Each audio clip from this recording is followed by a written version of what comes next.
কাপ্তানি পথ এটা গড়কাপ্তানি পথৰ দুৰৱস্থা দেখিলে আপোনালোকৰ হয়তো চকু কপালত উঠিব। এজাক বৰষুণৰ ফলতে আচলতে জলমগ্ন হৈ পৰে আচলতে পথছোৱা।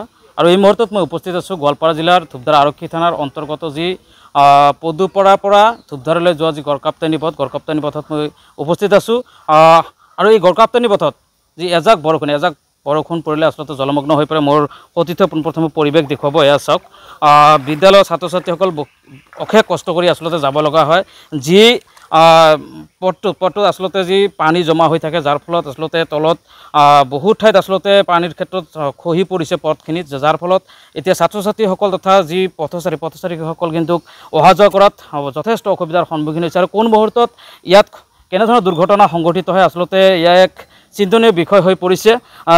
ইয়াৰ এটা কাৰণ আচলতে ইয়াত যি পানী ওলাই যোৱাৰ যি ব্যৱস্থা আচলতে ইয়াত নাই, যাৰ ফলত আচলতে এনেদৰে অশেষ কষ্ট কৰি আচলতে যি পথচাৰীসকল কৰিব লগা হৈছে। মোৰ ইয়াত এজন স্থানীয় লোক আছে, তেওঁৰ পৰা কিছু কথা জানিব বিচাৰিম। কি ক'ব, যিহেতু আচলতে বিশেষ অসুবিধা আমি দেখিবলৈ পাইছোঁ?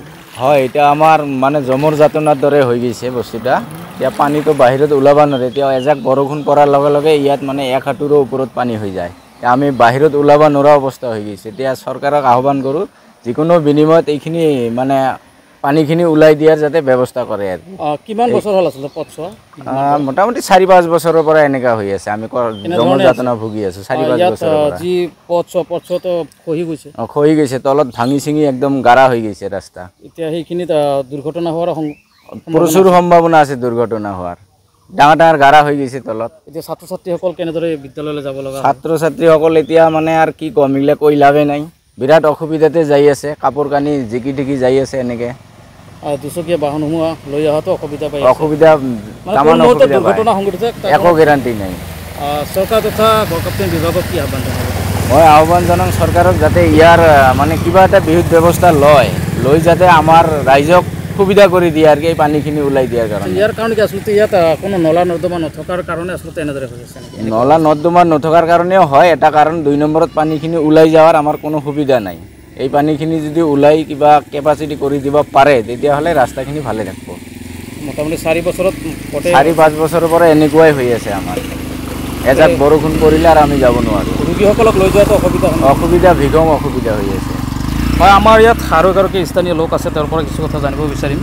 কি ক'ব আচলতে যি পথৰ যি দুৰৱস্থা আচলতে বহুত অসুবিধাৰ সন্মুখীন হৈছে ৰাইজে যাতায়াত মানে এইটো বিৰাট এনেকুৱা ধৰণৰ অসুবিধা হৈছে যিটো মানে ভাষাৰে ক'ব নোৱাৰি। আজি 5-6 বছৰৰ পৰা ৰাস্তাটো বাৰে ভাল কৰে, বাৰে তাৰমানে এনেকুৱা পানী জমা হৈ থাকে। ইয়াতে কোনো নলা নৰ্দমাৰ কোনো ব্যৱস্থা নাই, যাৰ ফলত এই ৰাস্তাটো এনেকুৱা ব্যৱস্থা হৈ আছে। কোনো ব্যৱস্থাই নাই ইয়াতে। চাৰিওফালে ইফালেও মানুহৰ দাম্বুল, ইফালে মানুহৰ ঘৰ, মানে কোনো পানী ওলাই যোৱাৰ কোনো ব্যৱস্থাই নাই, যাৰ ফলত ইয়াত তাৰমানে পানী মানে এককাল পৰ্যন্ত জমা হয়। যোৱা ৰাতি অলপখিনি বৰষুণ পৰিছে, মোটামুটি কিনকিনীয়া বৰষুণতে 1 হাঁটু পৰ্যন্ত পানী হৈ গৈছে। এতিয়া যি লেতেৰা পানী বেমাৰ আজাৰটো 100%। স্কুলৰ ল'ৰা ছোৱালীবিলাকেও যাব নোৱাৰে, স্কুললৈ যাব নোৱাৰে। মাকে আহি দাঙি লৈ কিনে স্কুলত যাব লাগে। অংগনবাড়ীৰ ল'ৰা ছোৱালী যাব নোৱাৰে। কোনোবা এজন সৰু ল'ৰা ছোৱালী ক'ৰবাত মুক্তপথ যাব লগা হ'লে মুক্তপথলৈ যাব নোৱাৰে। এখন পকী ৰাস্তাত মানে এইটো মানে ক'বই নোৱাৰি আৰু ভাষাৰে এইটো প্ৰকাশ কৰিব নোৱাৰি, এনেকুৱা দুৰৱস্থা হৈছে মানুহৰ ৰাইজৰ। বিভাগীয় কৰ্তৃপক্ষলৈ মোৰ এইটোৱে আবেদন যে বিভাগীয় কৰ্তৃপক্ষ মহোদয়ে অতি সোনকালে বস্তুটো তদন্ত কৰি আমাৰ কামখিনি কৰি দিলে আমাৰ ৰাজ্যৰ কাৰণে বহুত উপকাৰ হ'লহেঁতেন। ৰোগীসকলক কেনেকৈ লৈছে? ৰোগীসকলক হয়তো এই যিবিলাক আমাৰ সৰু গাড়ী আছে, পিলপিলিবিলাক আছে, সেইবিলাকতো যাবই নোৱাৰে।